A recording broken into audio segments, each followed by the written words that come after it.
In the last lecture, I demonstrated how to make digital elevation models, meshes, and orthophotomosaics. These products are derived from the point cloud that was generated through image matching. There's one key detail that I left out of that discussion, however, and that is the question of scale, adding scale to your model. In my How Did We Get Here video, I talked about why we need scale and how it is not directly recoverable from the images themselves. You can review that if it's not clear why we need to do this. So the question in this video is, how do we do it? Theoretically, you have three options to add scale, but only one of these is practical for our application underwater. First, you could have geolocation tagged for every image. This happens commonly when using drones or air photos, but only works underwater if you have something like an inertial navigation system or acoustic transceiver array. The second option is to use ground control points or GCPs. Ground control points are features within your image for which you know their real-world coordinates. Again, this is something that we could have in special cases underwater, but that we generally do not have for the sorts of coral reef surveys that we're focusing on for this class. Therefore, the third method is by far the easiest one in almost every situation, and that is to use scale bars. So I'll show you how to do that in Metashape. The first thing to consider is when to do this in the workflow that I showed in the last lecture. There are basically two places to do it, either before or after generating the dense cloud. I like to do it as early as possible in the process, so therefore after generating the sparse cloud. But you can do it after generating the dense cloud if you prefer. The final note actually is that Metashape only requires that you do this if you're going to generate a DEM. If you're stopping at the dense cloud stage, or if you're taking the mesh route to generating an orthophoto, you don't actually have to add scale at all within Metashape. You'll still have to add it somewhere else in your workflow if you want to measure size accurately.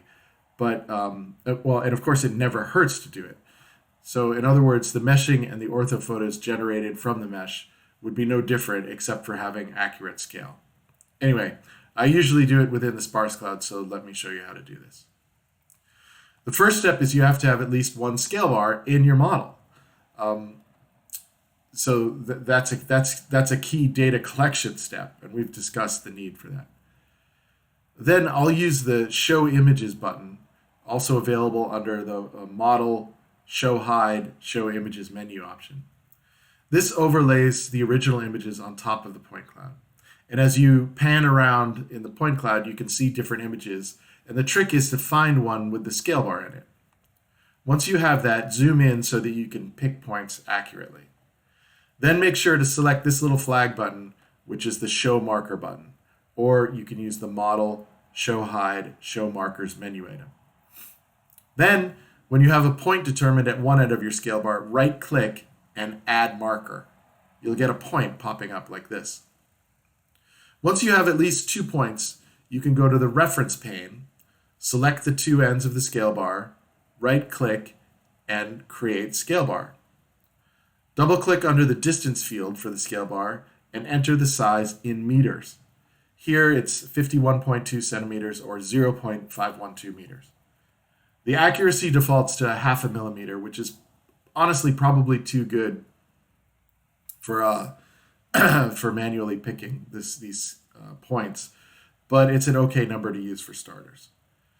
If you have more than one scale bar in your plot, then repeat this for all of them. When you're done, turn off the Show Images button. Now it's time to set the scale. To do that, click on the Model, Transform Object, Update Transform menu item, or this little double arrow circle icon in the reference pane here. Once you do that, the model may jump in space, but you can easily recenter with the View Reset menu, with the View Reset View menu item. After you've set up the scale, you should see that the Build DEM menu option is not grayed out anymore. You can use anything of known size for scale bars. A PVC meter stick or a quadrat works fine. Even dive weights, if you know their size, or anything, really. One useful tip we've found over the years is to write the size of the scale bar on it so that you can tell from the image, as was done here. See how we have 51.2 written on each end?